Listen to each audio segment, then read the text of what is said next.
How about that? Can you hear me? Can you hear me okay now? I think so. Yeah, I can hear you. Everything you just said.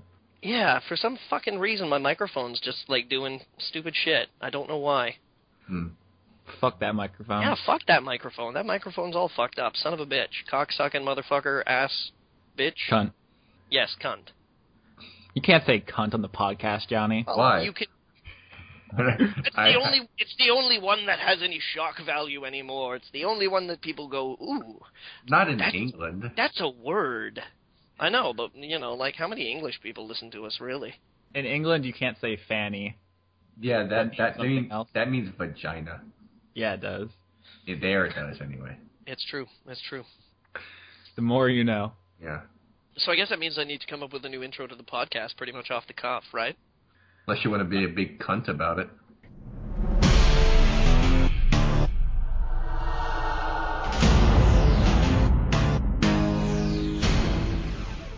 Ladies and gentlemen, welcome to the Milkshake Hour. Today on the Milkshake Hour, we are going to be talking to Austin Yorsky, who brings us a revolutionary steak milkshake recipe that we're really, really interested in having a look at. Leon Thomas is going to be talking to us about cumin and how the liberal application of cumin into certain milkshakes can really amp up your sex life. And I, myself, am going to be discussing texture in terms of what kind of milkshakes is best to pour over your siblings' heads while they're playing video games. You said cumin. The worst thing about cumin is that when you say it, it's not funny, but when you read it, it's great. We had this conversation on an earlier I know. Like, what's wrong with us that would be a joke that comes up twice? We're completely circling the drain here. We're erudite men, our interests encompass a lot of things. Did you say steak milkshake? I said steak milkshake, now make up a recipe, bitch. You were a disgusting, filthy person, Johnny. You should be ashamed of your damn self. I had a beer milkshake when I was in California. I don't give a shit. That's no excuse for being a horrible human being. I had a banana milkshake recently. That's delicious. It was great. The milkshake was bananas. I think we are missing the point here, and that is that I had a beer milkshake when I was in California. Well, tell us about it. We have to know. It was good. Thanks. You're an asshole. It was horchata. That's a word. It was horchata flavored ice cream. And I have witnesses who tasted this milkshake with their tongues and will attest to my testimony that it was indeed good. I had it with that burger I was telling you about the other week, with the grilled cheeses and the Spam and the cheese. I do specifically remember that conversation, unfortunately. It was good. I believe you. It was good. What are we doing with our lives, Johnny? Frittering them away. Okay. So many steak milkshakes before them. As long as you know. That's the important thing. I go into this every week with wide open eyes. I do. It's sobering, which is why I'm having beer milkshakes. So we're a day late because Leon was burning down an orphanage. Took longer than he expected. Yeah. He's back. Hi, Leon. It was a slow burn. Hi, I'm back to living in the place of my birth. I don't mean like the house. I mean like the vagina specifically. Yeah, that'd be weird. No, I mean I'm living in Maryland again. And I moved, and now I'm here, so now I can do the podcast today. Are you excited about the Ravens making the AFC Championship game? Man, I don't even know half the words you just said. I'll explain it to you later. It's a football thing. No, I watched a few Ravens games when they got started. I wanted to try to get into a sport, and then I did not because I only really like people fighting each other in sport. But, throwing balls and stuff, I don't care. Stop doing that. That's it. Ray Lewis is on the Ravens and he murdered a man. I know. I mean, if football was basically just Ray Lewis, like bare knuckle, fighting, some guy. A drunk Michael Vick? To the death, then that would be a pretty great sport. That would give UFC a run for its money. But, no. just like throwing things and stopping people from throwing things. It's just never going to be cool to me. You've really boiled it down to its essence. Okay, so video games? Yeah, there's actually a lot to talk about, so... Holy shit, there's a lot to talk about. Go ahead. Tons of stuff to talk about today, so I guess we're going to lead off with the news today. And I guess, why don't we start with, we'll ease people in, you know, like, just kind of like slide them a little bit into, get them in a nice greased up state here. We'll just start with something tame, okay? And that is, apparently... the new Xbox and the new PlayStation that everybody's expecting to be announced this year, everybody's estimating that they're probably going to hit about a $400 price point. Yeah. $400 for all of that. Even more, it seems that it is suggested, or it has been rumored, nobody is really sure exactly as to the veracity of these claims, but that the architecture of both these systems is going to be a lot more similar, I should say, to high-end PCs. Like, it seems like Sony is abandoning their whole proprietary cell chip structure, and they're going to go with something a little bit more like you might be able to buy at an NCIX or Tiger Direct or like Best Buy. I know one of those things that you just said, and it was Best Buy. Yeah, I threw that in there for, you know. Thank you. Recognition. So, all right. So, why don't we? Well, you know, let's first just talk about the pricing. $400. How do you guys feel about dropping $400 for a next generation console? Nope. Better than $600. That's the PS3 debuted as, so they learned a little. It did? Wow, I don't even remember it being that high. But I believe so. But then again, I bought it like a couple of years after. Yeah, I mean, in the sense, it's a step in the right direction, I suppose, and maybe not a big enough step. The Wii U was around that area, so, and it's not. I don't know, from what I've heard, the Wii U isn't selling quite as well as they would like. I'm not sure. I mean, it's hard to say because this Xbox 720 is supposed to debut with Kinect 2, so price is a real barricade there, because if they could really lose a lot of money if they start handing out free peripheral hardware like that and don't make some kind of cost up front. Like, usually you sell consoles at a loss for a while after launch, but I don't know if Microsoft's willing to bet that much. Can I extend the question now and say, how do you feel about buying a $400 console that's made from off-the-shelf PC components? Why not just game on a PC? This is the question that I have. Yeah, I mean, with all the talk about the, I know it doesn't have like an official name, but people were calling it the Steam box. I believe the project name is Piston. It's called the Piston right now. Okay, all right. Well, for the moment, it's called the Piston. I think, aren't they going to change it though? Isn't that just the code name? That is the revealed one. Steam is still working on a Linux-based box of their own. Oh. This is the one that they teamed up with another company to make. That's the Piston, the one that's revealed. Well, basically, you know, I'm. A while ago, we were talking about the idea, and this is sort of just a dream of mine, of just there's just one box. There's just one little box, and it plays all the games, and you don't have to buy 4 different consoles and a PC to be able to play everything. And if Sony and Microsoft are going to make really expensive machines, and I can just, you know, get a Wii U for a little cheaper to play my Nintendo stuff to satisfy my fanboyishness, and the little Steam console to basically play PC games on something I'm a little more comfortable, then I feel like those are the two boxes that I'm going to want. That's just me, though. And when they're talking about the new PlayStation and the new Xbox, and oh, by the way, I really hope it's not called Xbox 720. Agreed. Second the motion. They should call it the Xbox 820 and say, yeah, it's even better than you thought, or something stupid like that. But no, but the point is, I don't want another console generation where I have to buy 3 machines and I have to keep up with 3 different things and a PC thing. I want things to be streamlined. Can you imagine if there were 3 different machines you had to buy to watch all these different movies? Like, certain movies only work to certain machines. Like, it's interesting that we even tolerate it. Yeah, that's a good point. I mean, it would be it would be awful if, like, oh, I have the new Clue on Blu-ray. Oh shit, I can only watch it on a Microsoft Blu-ray player.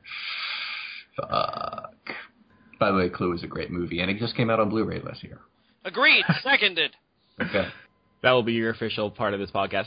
Well, I mean, Johnny, right now, is this basically just rumor right now? This $400 price point for both of them? Is there how much confirmation do we have of this? As far as it looks right now, it appears that it's rumor. But like one of these rumors that it's like, well, it comes from a reputable source. It's basically projection, rumor and projection right now at this point in time. Like nobody knows.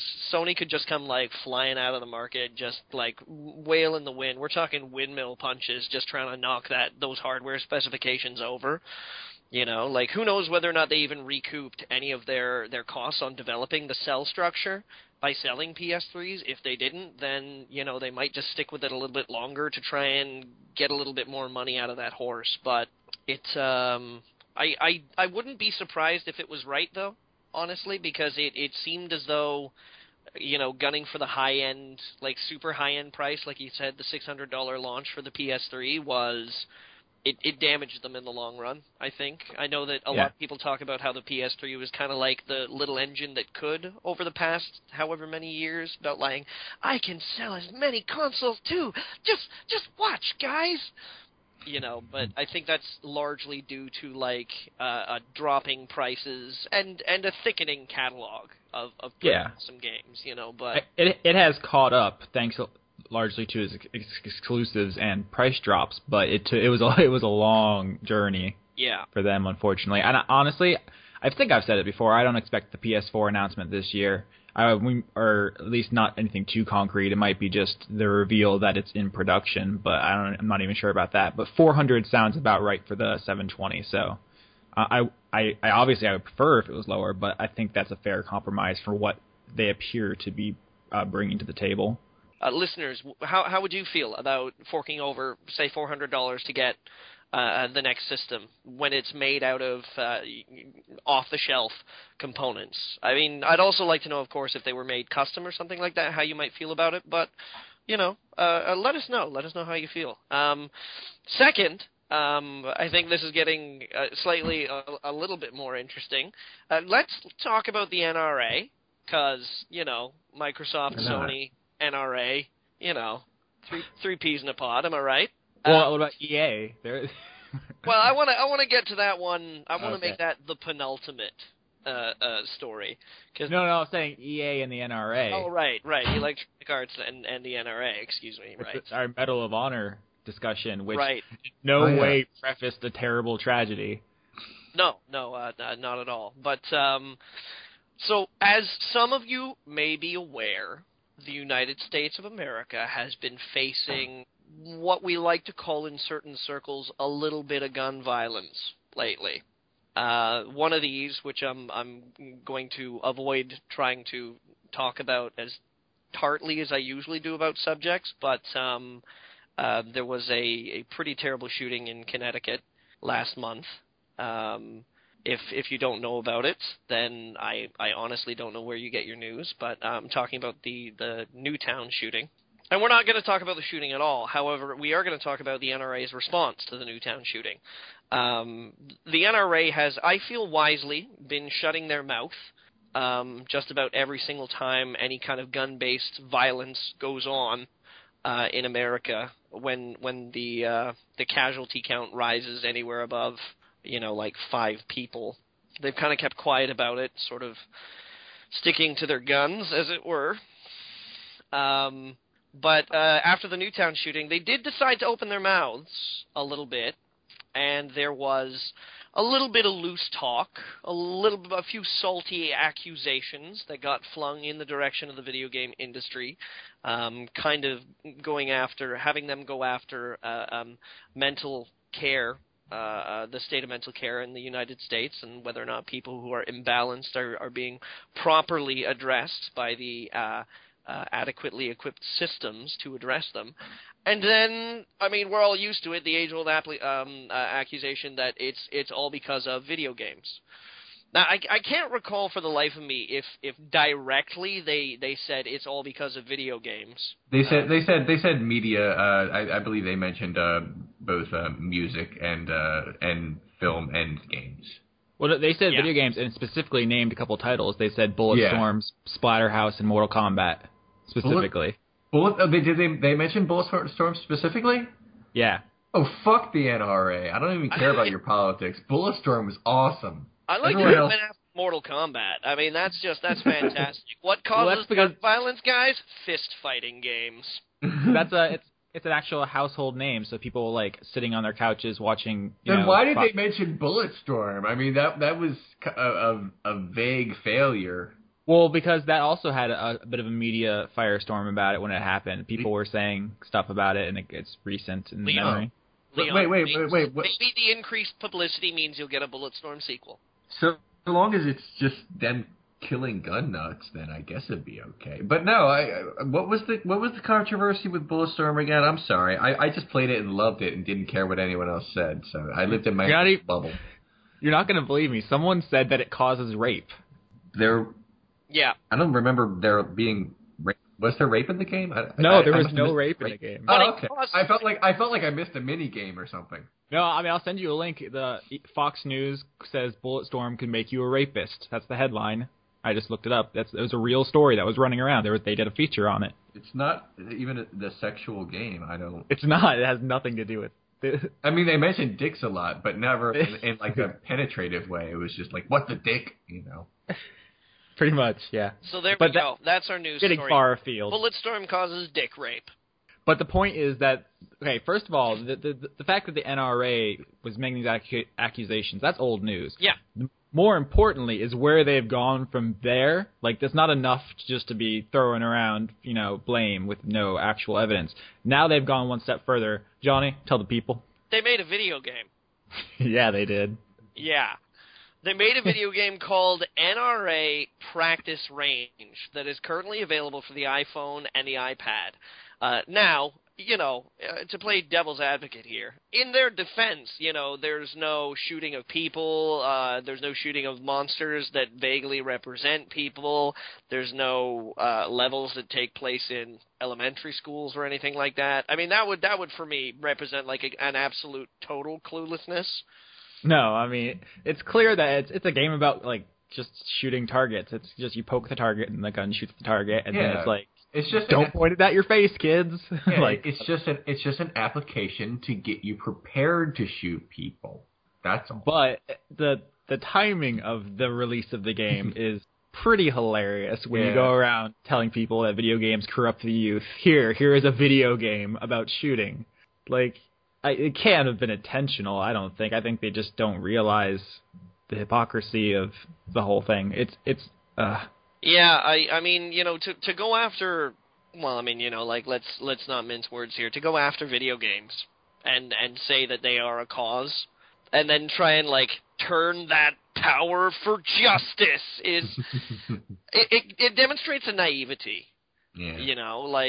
There's a kind of, there's a weird sort of, I don't even know. I don't know how to describe it. It's almost like they're going after the representations of violence, as opposed to I don't even know the medium, which is what they've gone after so far before. It's almost like they're making concessions at this point in time. Like there's this pathetic kind of concession where they're like, oh, video games aren't the problem, guys. It's video games that make people want to kill other people. And rape other people. So I don't know, backpedaling. On the one hand, I'm kind of like, oh, okay, hey, maybe somebody at the NRA has realized that there's actually, like, some power in this medium. Not the kind of power that they think, but, like, the power to reach people, the power to actually, like, engage people in a certain way. But on the other hand, it obviously kind of looks like the left hand doesn't know what the right hand is doing. Yeah, I get that feeling too. I'm not like mad about this story. It's like one thing if they released like a bloody, like gory shooter, like that would just be straight up, like, I don't know. That would be a terrible thing that I would be probably angry about. Me too, but I play it. It would be like if the NRA decided to sponsor those guys who did that Half-Life mod that was like a recreation of the Columbine shooting. Yeah, if they did something like outrageous, like some kind of like PETA shit, like then it's one thing. This is just like a harmless stupidity, I guess. And it maybe not harmless. After the most recent gun violence, you got to believe at some point Marilyn Manson said, "Oh, thank God, I'm not popular anymore." Excuse me. Well, I mean, there's always a scapegoat. I Right. mean, it was, rock music would make you worship Satan, and even Shakespeare's day, Wait. theater would make you a murderer. Rock music doesn't make you worship Satan? Not unless you want to. I mean, you're free to worship whatever you want, Johnny. It has nothing to do with your musical taste. That's kind of disturbing that I've been doing that all this time because I want to then, because let me tell you, those guys, not very much fun. No, Satanists, they're a grim bunch. Yeah. They need more hugs. You need to lighten up a little. Yeah. I completely forgot what we were talking about. Oh, gun violence. I mean, I don't want to linger on the story too long. I mean, we all know it's dumb. It's all. I mean, between the tragedy itself and then kind of some of the disappointingly childish reactions to it, I don't even know where to turn anymore. But this is just another aspect of the whole media thing, and whatever. Well put. It's not really. I mean, I can understand people trying to make it a little bit more sensational than it actually is. This is barely even a thing to me. I'm just kind of like, oh look, you tap buttons on the screen. Yeah, it's like super not a huge deal, but it's something to bring up. It's interesting. I've seen some places report it as that they're trying to sell it to children because it's rated 4 and up. Like that's the content rating on it, guys. It doesn't. That's not. Oh Jesus, I don't even. People sometimes. Yeah. They bother me. But we have more stories, so let's do that. Okay. This one's my favorite. This one's my favorite. Talking about NRA and EA, we're going to move on to the Old Republic. Yes, Star Wars, the Old Republic. I think I don't even know how to introduce this story properly. It's almost like BioWare and Electronic Arts decided to get together and be like, let's grant the wish of every single conservative homophobe that's ever existed in the world. Let's take all the homosexuals and put them on their own planet. My question is this canon in the Star Wars universe now? Oh my God, it better be. Oh, no. It better be. That's going to be in the new Star Wars that they're coming out with. It's just going to be like Attack of the Gay Guys. That's the new Star Wars.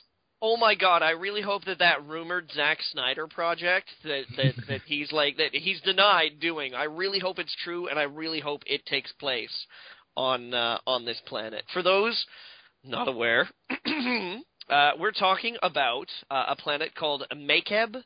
Or Makeb, possibly. I don't know. Star Wars pronunciation has always kind of baffled me. Where, essentially, BioWare has responded to criticisms made about the Old Republic that there seems to be an absolute and utter dearth of homosexual characters in it. And, rather than do, I think, the reasonable, sensible thing and introduce, a couple of characters, or possibly even patch it in so that some of the other characters can now gay it up with their players. BioWare is just all like, fuck it, let's make a whole planet of them. So apparently, Makeb is gonna be like really gay. It's gonna be. It's a little tough to predict at this point in time. Exactly how gay this planet could be. I mean, it might just be like that. It's like a regular planet, and a couple of the characters on it manage to be gay, but I don't trust them with this at all. Basically, what's going on here is really simple. They created a solution that no one could possibly like. If you're a reasonable human being and sort of pro-gay rights and modern, then you got to see this as some sort of slight. Like, yeah, we'll introduce, homosexuality to Star Wars, but we are segregating it to one planet, and you kind of have to go out of your way to even get to this bright pink disco ball. And and it's kind of offensive to, people who, feel, strongly for gay rights, or people who actually are part of the LGBT community. And of course, if you're virulently anti-gay person, just a complete asshole, then the fact that gay people even exist in the somewhere in the universe, somewhere in the universe of Star Wars, where Max Rebo lives, then it's offensive to them for some bizarre reason that has always eluded me. So really, this is the worst possible solution to it. What they could have done is something which the one feature that I really liked in Fable 2 was the fact that some people are just gay. Some people are just gay in that game, and you can gay marry, and nobody bats an eye at it, and that's it. It's like, it's not a big deal, and that they could have just introduced that into the Old Republic. Some people are just gay now. Some people are gay, and you can enter into a relationship, and that's it. And that would be the game, and it would not be a big part of the game. It would just be commonplace. Same thing with Valkyria Chronicles. I don't know if anyone ever played Valkyria Chronicles, but it is the gayest game. But it's not stereotypically, gay in sort of a silly kind of way that it's not camp. It's not pink. It's just some people are just gay, and it comes up under their status that this person happens to be gay, and it would always say something like fancies men or fancies women. Well, if I remember it correctly, it was like some units in Valkyria Chronicles get like bonuses if they're around like male or female units. Like if he's like a ladies' man and he's near a woman, he'll be stronger. And for the gay characters, it just changes. Like it'll just give a woman that stat bonus. It's like they don't bring it up. Like no one first of all, I fucking love Valkyria Chronicles. It's like the best game of this generation. Second of all, it's super subtle in a way that makes it feel like the people in the world don't even recognize that like heteronormativity could ever be a thing, much like Mass Effect, and that's how you do a science fiction universe like tastefully. At least I feel like the way that it sets up kind of society, where you can be judged on all these different things, but not that, because who gives a shit what you do with your genitals? and that would be a wise way to handle this, but the Old Republic just made a big planet frothing with gay people, apparently. I don't know. Swarming with the gays. But nowhere else. You're not allowed to be gay anywhere else, but only in this one place. It's like, this is like home base for gay. And it's just so absurd and so ridiculous. And you know what? I'm sorry, but I don't have to play this new gay patch to criticize it, because just the very idea is really, really absurd. And they could have handled this in a much more progressive way, a much smarter way, and a way that, might offend anti-gay people, but not offend also gay people. How do you do that? How do you create a gay solution that's just going to piss everyone off?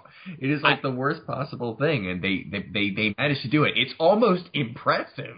I actually, from what I've read, they know like that it could be better. It's just that it would be too much work to do it right. It wouldn't justify the cost of integrating it more smoothly. I think here's the quote: "Unfortunately, this will take a lot more work than we realized at the time, and some of it has been delayed as we focus on changing the game to free to play." It's well intentioned, but bad. I don't even know if it is. I don't even know if it's well intentioned. I think it was a very lazy slapdash, let's just do something to get people off our backs kind of way. I really think that. I really can't imagine a group of people got in a circle and they said, "Guys, you know what everyone's going to love." I often wonder about that, except I wonder about the guy that they have to pitch it to. Because you get those 8 guys who are all like, yeah, that's a great idea. And then they go to the one guy who has, like, the axe, and it's like, so that's our pitch. And he's like, yeah, spend our money on that. Speaking of really strange decisions, there's the last story we have for you is another one where I have no idea how it got greenlit. How do these business meetings go down? How do these people sleep at night? I think, well, Deep Silver has already kind of put them a little bit in a doghouse, I think. They already dug a little bit of a hole for themselves for, this little thing that somebody found in a debugged version of the original Dead Island, but... yeah, the feminist horror thing. We talked about that before, I think. We did indeed. What Austin is referring to is that on the day of the recording of this podcast, Tuesday, January the 15th, Deep Silver announced the collector's edition of Dead Island Riptide. And what comes with it. And it was almost like they predicted what was, gonna happen, I think. Because right on the front of this advertisement, there's a warning that says, warning, includes content that may cause offense. What I am referring to is the small bust.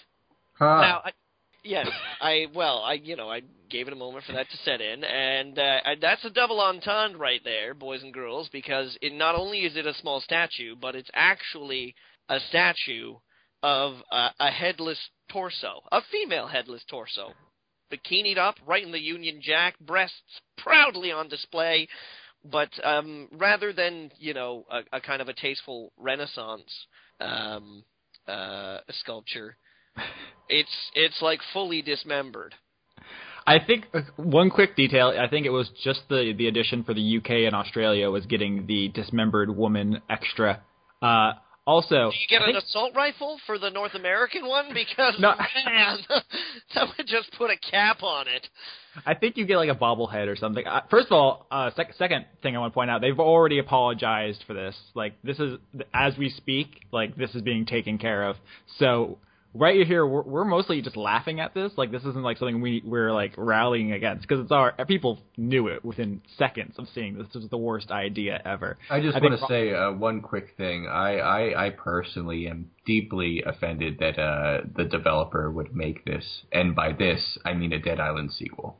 That's good. Done. Well, okay, I think Rock Paper Shotgun said it best. They said it's like a parody of the idea of like misogyny in gaming. They were like, if you just took like one thing, if you just wanted to like make fun of how sexist games are sometimes, so you would take like a dismembered woman with huge boobs and like sell her like covered in blood. Like, how dehumanizing. How, like, I mean, I understand it's a zombie game. People get bitten, their arms and legs come off. Yeah, that's part of the thing itself. But to proudly give away dismembered, sexualized torsos is so ludicrous that it's pretty funny, actually. And to me, when I heard about it, I said, that's a pretty good joke. And then I realized that, people aren't going to take it that way. It's also kind of ick.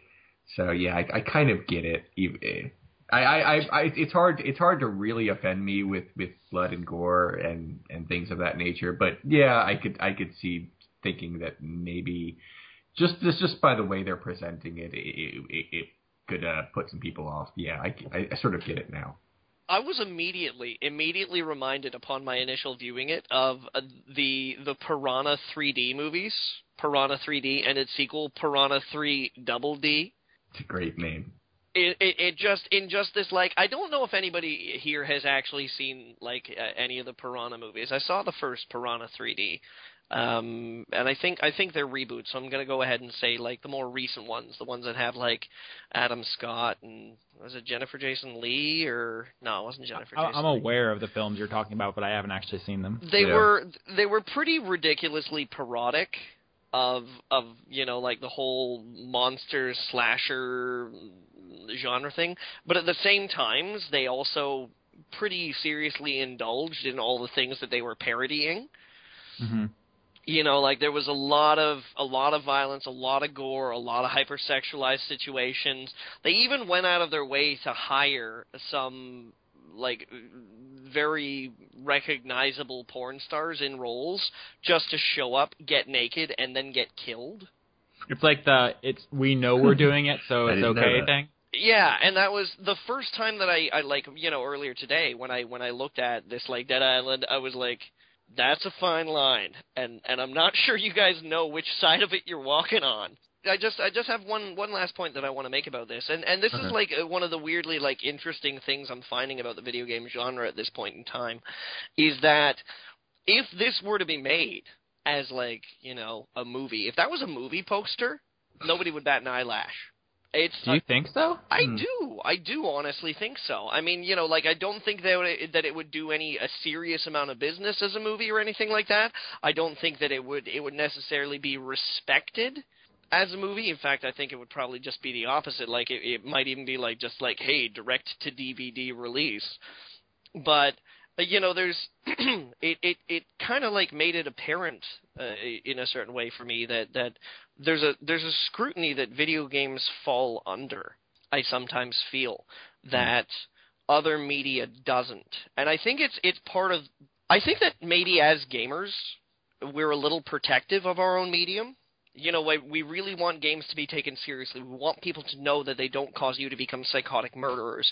We want you to know that it's not just juvenile fun. We want you to know that it's not antisocial behavior. We want you to know that games are involving. They can be intelligent. They can be provocative. They can be engaging. They can be social experiences. You know, that I think as gamers we do really quickly leap to point at something that's like, oh my god, that is blank, whether it be like, you know, making a planet full of gay people homophobic, or, you know, a ridiculous bust that really is just the result of probably a bunch of dudes sitting in a room going, oh my god, you know what would be awesome?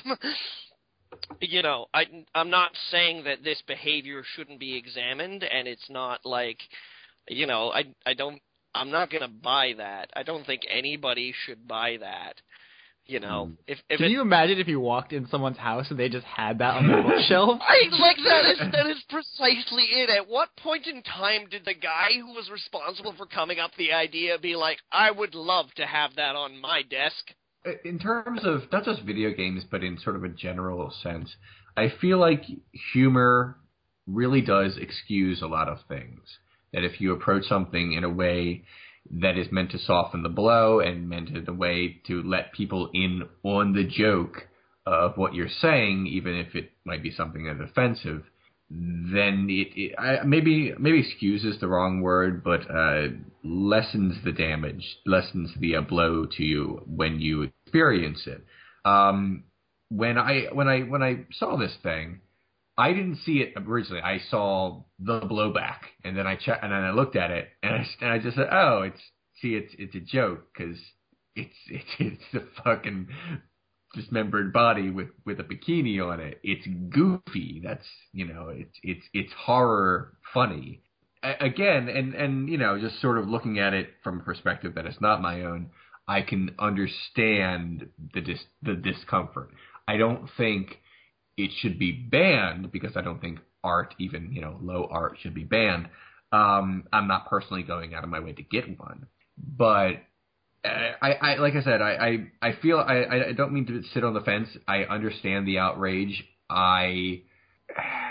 You know, it's, how do I say this without delving too deeply into third wave feminism? It's hard to define something as misogynist. It's really hard to define something as misogynist, because what could be considered that to one person could be considered a joke to someone else. And we can't all get together in a room and just sort of agree on what's acceptable, you know, as a gag, what's acceptable as entertainment. And every once in a while, someone's going to just make a dismembered bikini corpse. And half of the people are going to say, oh, it's funny. And some of those people are actually going to be women and people who describe themselves at least vaguely as feminists. And some people are going to say, no, that's genuinely offensive. And I think that, you know, even, you know, accepting that art should not be censored, that still crosses a line. And it's hard to say which side is completely wrong, because it's all sort of mired in this sort of gray ooze. So that's what I have to say about it. I agree with you entirely, Leon. I'm going to fire off this quick point, Austin, and then you can go ahead. I agree with you entirely, everything that you say, but the problem is that I have with this situation is that Dead Island banks reliably on not only like the trailers, like they have set a very specific tone for their game trailers. Mm-hmm.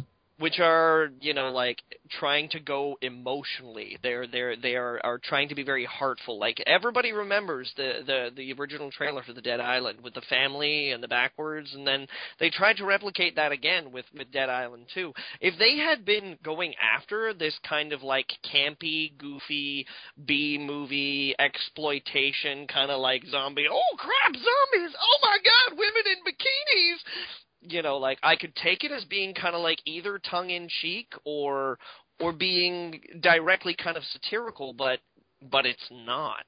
Yeah. I mean, what I was going to say was there are certain... I think what it lacks is context. It's not consistent with what they're putting forward as in a PR sense, but it's just a torso.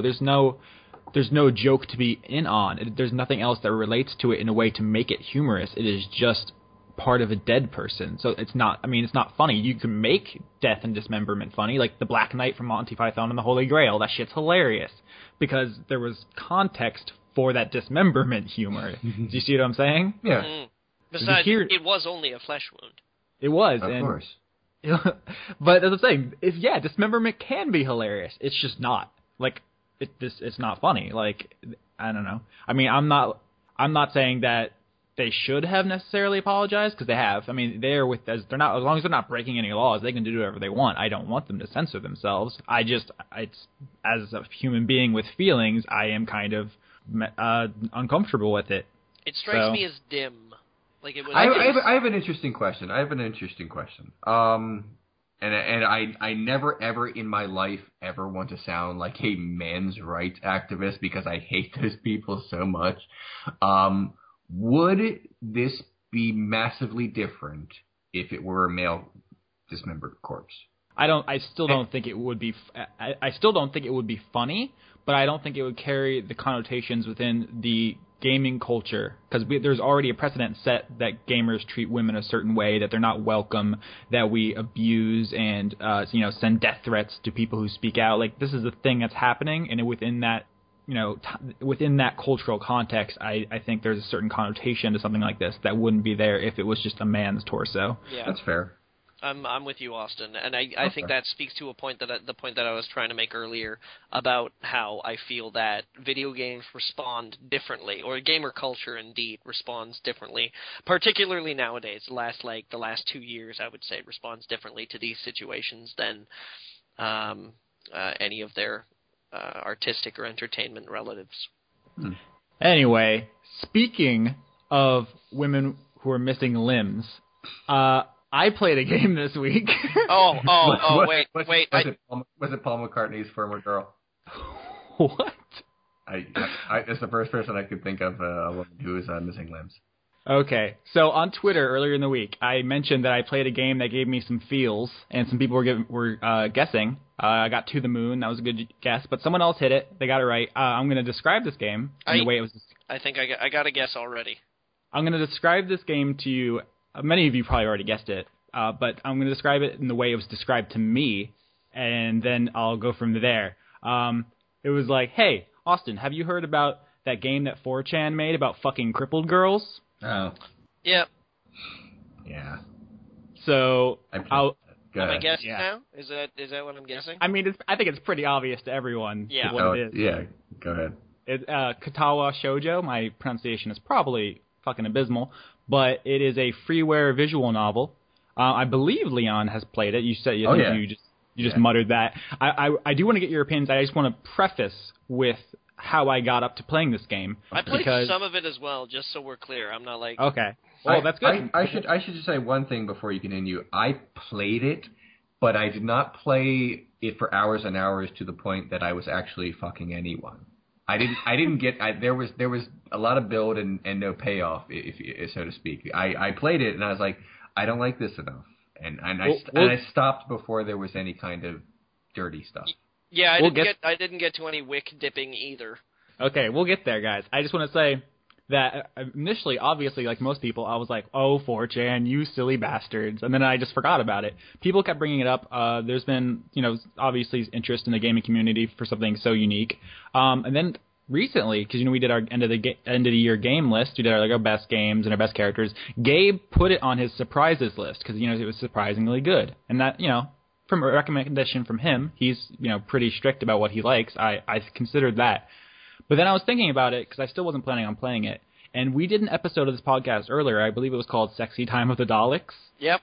Yeah. Where we talked about sex in games. And I was saying how, just there's no reason that gaming can't tackle that it's, it's a part of life. Why can't we talk about sex in games? And I realized it was kind of hypocritical of me to, to dismiss this game just because it had that element. And I felt like I should at least try it, especially since I've been kind of on a visual novel kick recently with the Zero Escape series.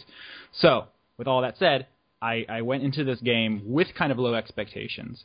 So before I kind of give away where I ended up with it, what were your guys' initial impressions? You both gave up on it. Okay.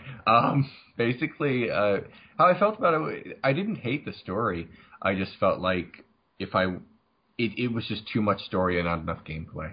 And that's just a visual novel, So I don't think the game fails as a game. I think that as a genre, it does not appeal to me personally. I mean, I went on and on about Heavy Rain just for the similar reasons, but a visual novel has even less gameplay. And, I like my stories as stories. I like a good book. I like my games as games with some story and some gameplay, and it was just text. It was just a lot of text and some minor choices, and that doesn't appeal to me personally. I do respect that they went there. So I recommend the game to be tried, but on a personal level, I didn't want to keep going. Now, I will say that I can definitely understand if you don't like visual novels, you won't like it. I do want to save some of your other comments for a little bit later when we talk about what is a game. Because I have some of those thoughts, but Johnny, were you gonna say something? Yeah. I was initially upon playing it, I was actually really impressed by the characterization of the narrator, of the main character. I thought that the way that they introduced him, the way that his feelings were kind of fleshed out, the way that he coped with his sudden realization that there was something like practically fatally wrong with his heart. What made me wind up skipping out on the game in the end was and I mean this is part of the problem when you get to a visual, not necessarily visual novels, but visual novels based around the concept of trying to get to know girls and get in their pants. Was that, and particularly games too that are designed around multiple tries, where it's you got to go back and do it again. Okay, now go back and do it again. Okay, go back and do it again. Go back and do it again. Is that it? The characterization of the other people in the game really didn't grab me. I was prepared to. I played it for I think an hour or two. I can't really remember. But I gave it a fair handshake, and I was not sufficiently moved by any of the other characters. I don't know if that's my failure to be endeared by their disabilities. I don't know if that's something that the guy who designed the game was like, ha ha ha, here's what I'm gonna do. Immediately you're gonna sympathize with them because this one's got a burned face, and this one has no arms, and... but it didn't happen for me, and I was just kind of wow, I'm not really interested in any of these people. Well, I mean, the question follows: did you get out of the prologue? Oh yeah. So which girl did the game stick you with? Because that's what happens when you immediately get out of the prologue. You're locked in. I think Burnface. I don't remember her name. Pardon me for if it was a real person that I met, I hope I would remember her name. But at this point in time, I all I remember is Burnface. That is. It would be really terrible if her name actually was Burnface. How ironic! Especially my name is Leona Burnface. Right, she'd basically be a Batman villain where all of their names end up being. All right, I'm gonna shut up now. No, I can definitely understand that. It's not for everyone, but as someone, I mean, I think it's funny though, because I'm kind of like the shooter and sports guy on Blistered Thumbs. Like I review Madden, I review Call of Duty, so it's weird, I guess, for some people that I would enjoy visual novels, but I certainly do. Well, you are also a student, let us not forget that, of impressive things like theology. That is one of my areas of interest. Also, just literature. I'm majoring in literature, minoring in religion, so what made me very interested in this game right out of the gate was the way that it used video game as a medium to tell what is essentially 5 separate short stories. What this is, there's a short prologue and then it branches off. There aren't a lot of choices you can make, as Leon says. Most of them are very minor. You get there's 2 or 3 endings for each route. You don't play a lot of a role. It's really more novel than anything, and I actually don't mind that because the story is very well written when you get into it. I don't want to spoil too much, but I do want to back up before I go there. We have to address the elephant in the room. Is it like an exploitative porn game? No. It's not. You can turn off the sex scenes. Go into the options, turn them off. They're gone. That's it. They just never have to deal with it again. You just deal with the story. Leon scoffs. They're not. I'm kidding. No, they're not even that big of a deal to begin with. You get 1 or 2 per route, and they're not even explicit. The Witcher 2 is dirtier. I was surprised. Way dirtier. I was expecting this going into this to be this most grotesque exploitation of teenage girls with disabilities. I had more sex in high school than this poor guy. This guy is an embarrassment, but it kind of makes him an endearing character. So that's one thing. The other thing is that what sex is there is very not all of it. Most of it is understated or awkward, uncomfortable, hard to sit through. It's kind of like a realistic. I don't want to say too realistic. Obviously, it's somewhat idealized, but it doesn't paint this as erotic material. It's very much this is what growing up is like. People discover their sexuality, and sometimes it's awkward and there's fluid. You don't know what to do with it. I don't know. Where does that go? It's very honest. It feels like it was written by people who went through these situations. I always know where the fluid goes. Where the fluid goes. I think Austin is trying to tell us that he accidentally kissed a person on the planet Makeb. That would be the great twist if it turned out you were on the gay planet the whole time. Thing up. But I think the second elephant in the room is the disabilities. Honestly, having played 3 of the 5 paths now, they're not even an issue. They don't come to define the characters. It's really the biggest thing about the disabilities is your character has to get over being a judgmental dick. The other characters, either very, very little of their disabilities come into play, or they just admonish you for focusing on it. It's a very the way the narrative pulls you in is it's look at all these people, look how different and weird they are. Don't you feel like a fucking asshole for judging them? It's very aware of kind of mindset that would bring a player to play it, and then it kind of turns the tables on you. I like that. I like a lot of the things it does. I think actually it's a pretty brave work, having sat through a lot of it.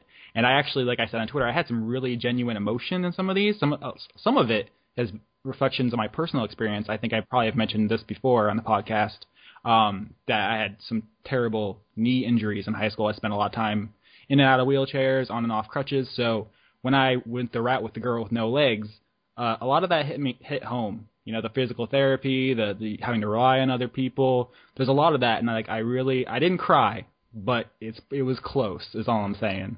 I cried. It was close. I would tell you that. I'll be honest with you. But the music is really effective. Also the whole soundtrack is free. But it's how do they get?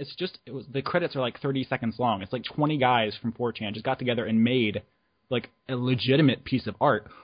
Point in fact, one of the routes is actually it's just a meditation on art criticism, a large majority of it. And one of the routes isn't even about you. It's about your girlfriend and her friend and their relationship. You're really not even part. I mean, it encompasses so much of the high school experience. Oh yeah, that's Deafy and. Don't spoil it, Johnny. You're spoiling a year-old free game. That's the thing, though. You said Deafy, and I was like, who? And then I don't even think of them by their disabilities. It's yes, the student council girl and her friend. That's how I think of them. I don't even think of them as the girl with no legs. It's the track star. But yeah, her and her friend, they are the crux of that storyline. If you are just kind of there as an observer, and I like that. Like, it doesn't give you an emotional payoff, but you have the other 4 routes for that. This is another look at high school, and it's really kind of, I mean, it has anime cliches, and it's goofy, but it's also kind of a raw look at what it is like growing up.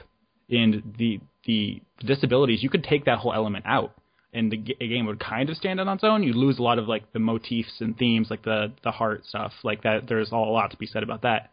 But the characters, I feel like, stand up on their own if you let them, and if you don't mind the medium. I know visual novels aren't for everybody. That's fine.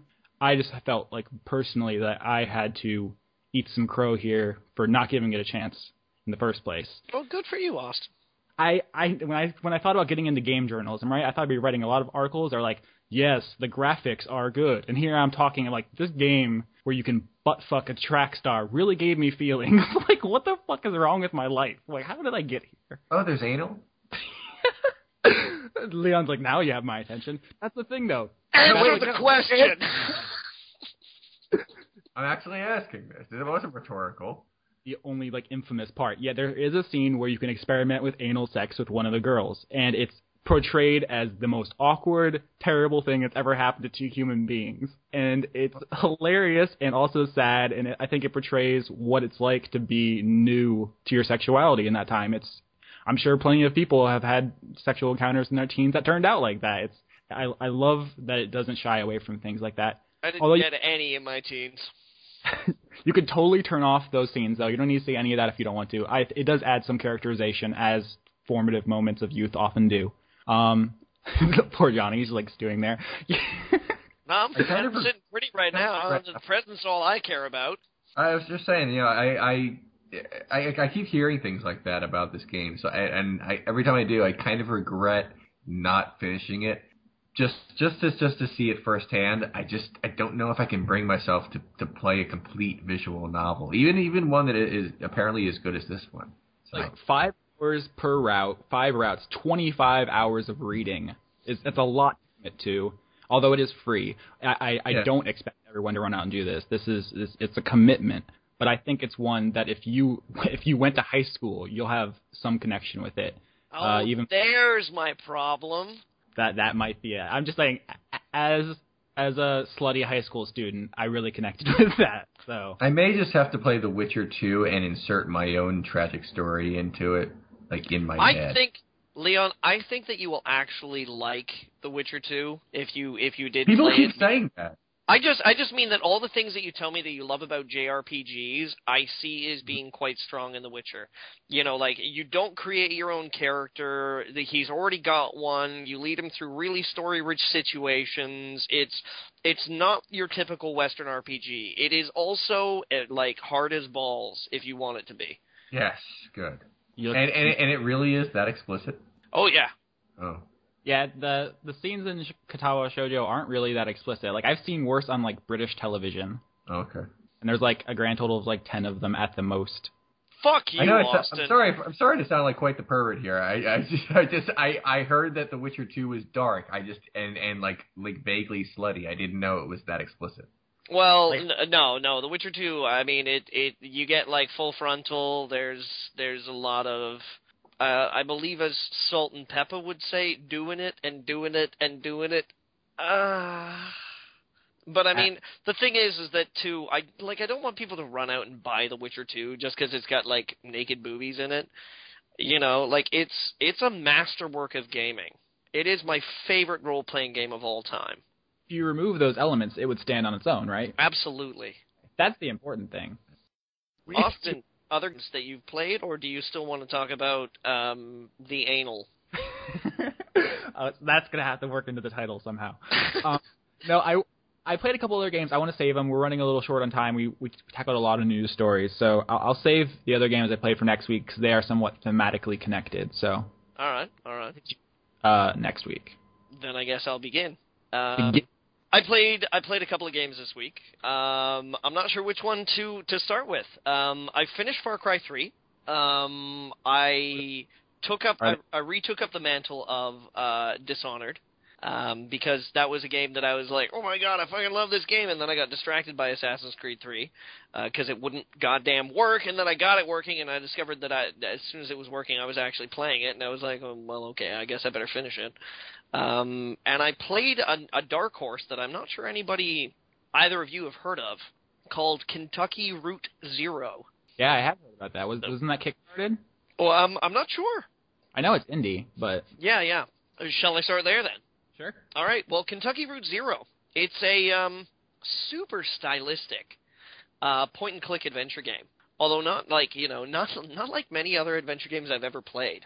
And the only way that I've actually managed to, I feel, accurately describe what kind of adventure game Kentucky Route Zero is by saying it's as though David Lynch and Neil Gaiman got together and made a goddamn point-and-click adventure game. Sounds good to me. It was a Kickstarter. They asked for 6,000. They got 8,000. Yeah. So. What is the exact title again? Because now I want to play it. Kentucky Route Zero. Okay. Now, the thing about it is that it's not a completed game at this point in time. They're doing episodic releases. The first act, instead of calling it episodes, they're calling them acts. The first act is done.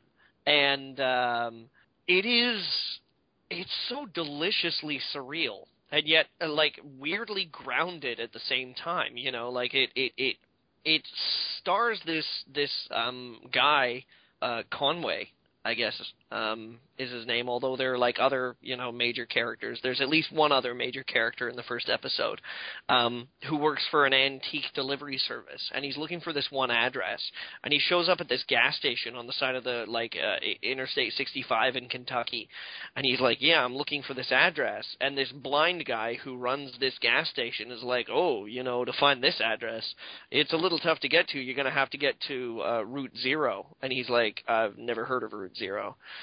And then, you do this, he's like, well, I can tell you where it is if you do this thing for me, and, I don't want to blow the story or anything like that, right?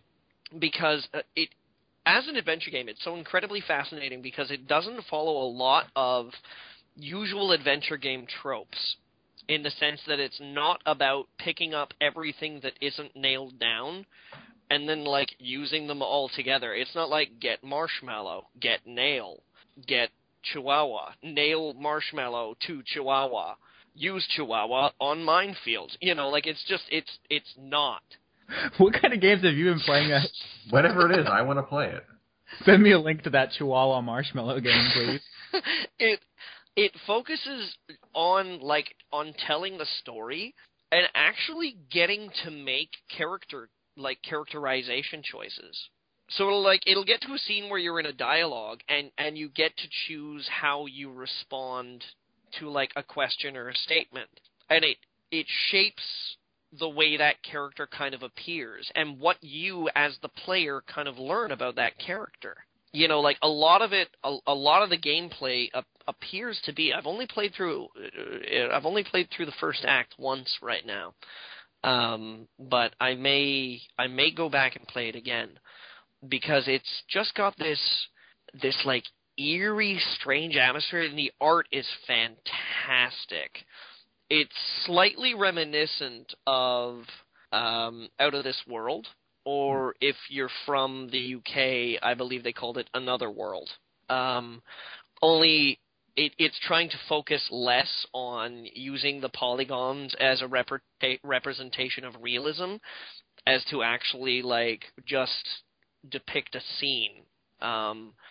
They use light and darkness really well. They use set pieces properly. You'll walk into a house, and then you'll see the wall peel away, but just the outside, and then you'll see the planks that set the wall up also start to peel away, and then it will reveal the inside. And there are these long moments of awkward silence where you're traveling to some place, or just these strange cues. At one point in time, a character tells you to go somewhere. They're like, oh, you want to go back on this road and drive north and turn left as soon as you see the tree that's always burning. And I it want to has, see the street that's always burning. well, It it just sounds has, so cool. it has this overland map, of Kentucky and all these roads and things like that. I don't know how realistic it is because I've only spent a very limited amount of time in Kentucky. How much fried chicken is featured in the game? Very little so far. I don't think it's accurate. I haven't seen any dinners yet. If there comes a dinner in any of the next acts, it may, Have sides of gravy and mashed potatoes? hopefully so. How much overt racism is in this Kentucky? Well, that's the thing. I don't think I've encountered any. Actually, no, hang on. Sorry, one of the characters is named Marquez, but How racist of him to be named Marquez. I just mean I haven't seen how other characters have responded to a character named Marquez. Sure. But yeah, it's really ooh. I can't. We don't take kindly to people named Marquez around here. I quite like it. It reminds me a little bit of this other adventure game called The Dream Machine. I think I say Dreamweb. No. The Dream Machine was like this really great point and click. Or I should say is, because I don't think they've concluded it yet. It was an episodic. It's all claymation. The Dream Machine is. It's all like hand-modeled claymation. I don't mean that like the animation or the art style reminds me, but just the general feel of the game reminds me of that. Kentucky Route Zero. It just got greenlit too, so it is coming to Steam. I know that much. So that's I liked it. Like I said, only the first act is out, but there's just this atmosphere. There's this mood that very few games manage to properly express. I'm all over that action. It's all up in this grill. If it was like a burn-faced girl, I would go anal with it. Jesus. I regret ever bringing this up. I'm so happy you did. I also You're finished welcome. Far Cry 3. I finished Far Cry 3 this week.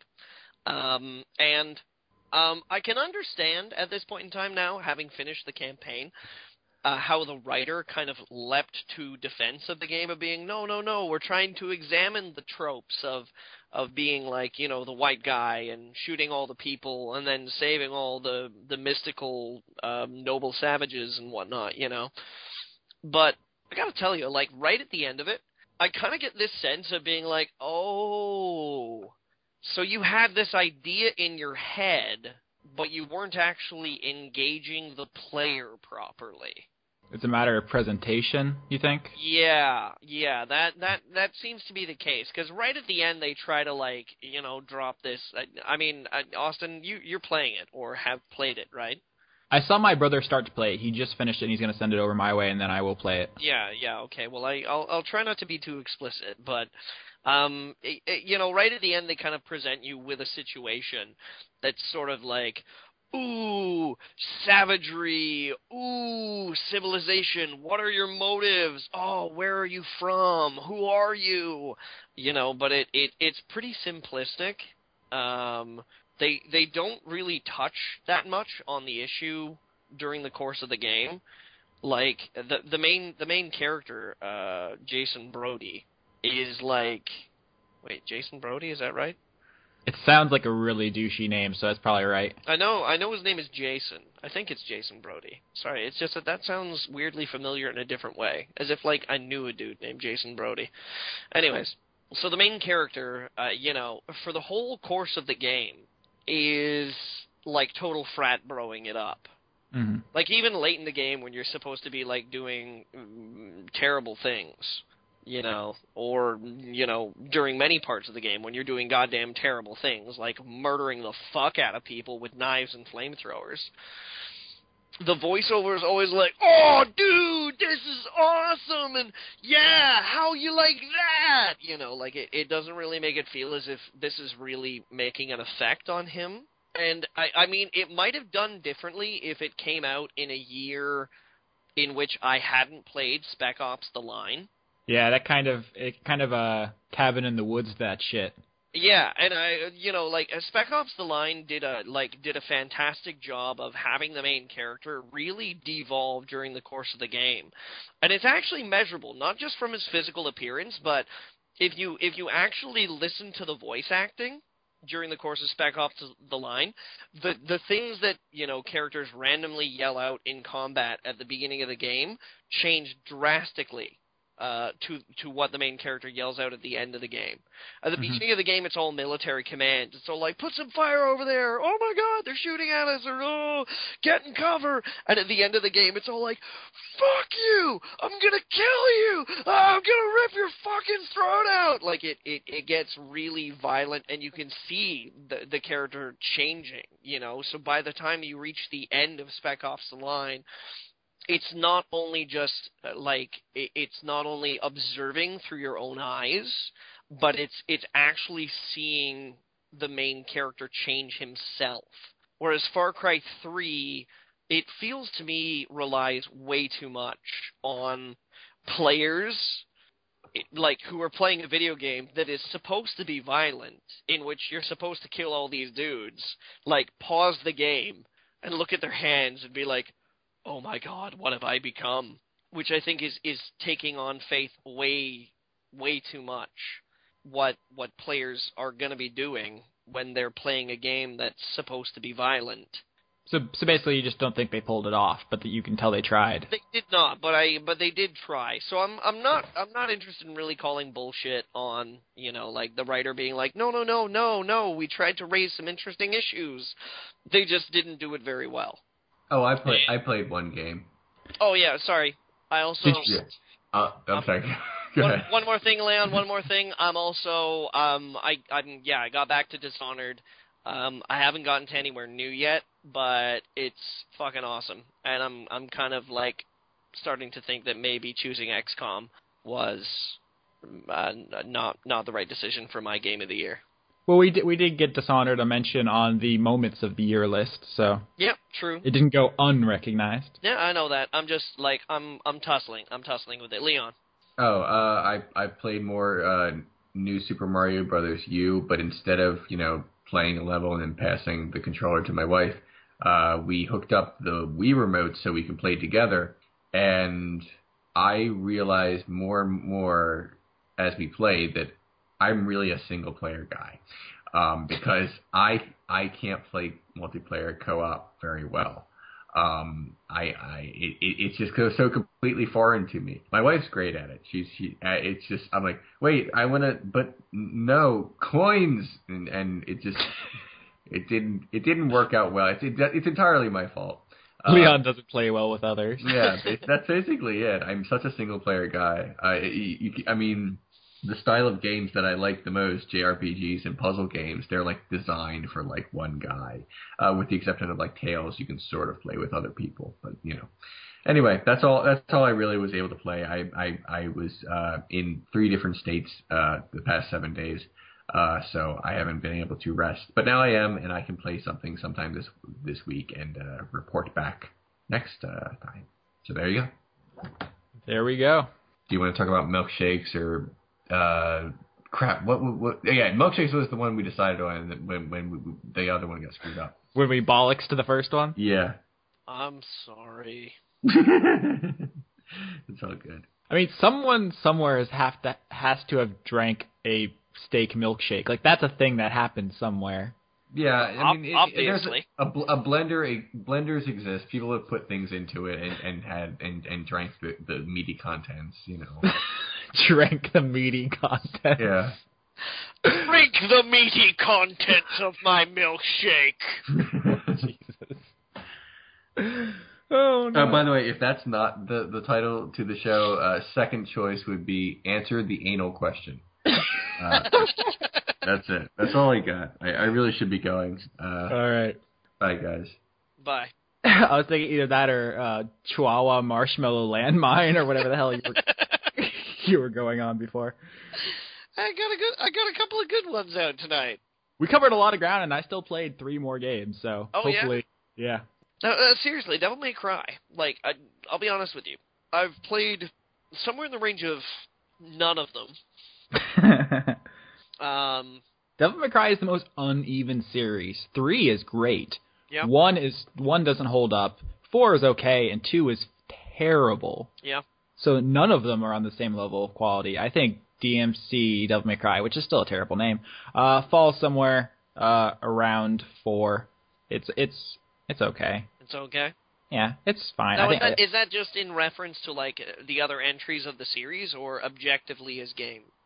No, I was thinking on its own merits as a stylish hack and slash third-person action game. If you want to get down to the meat of it, Yo.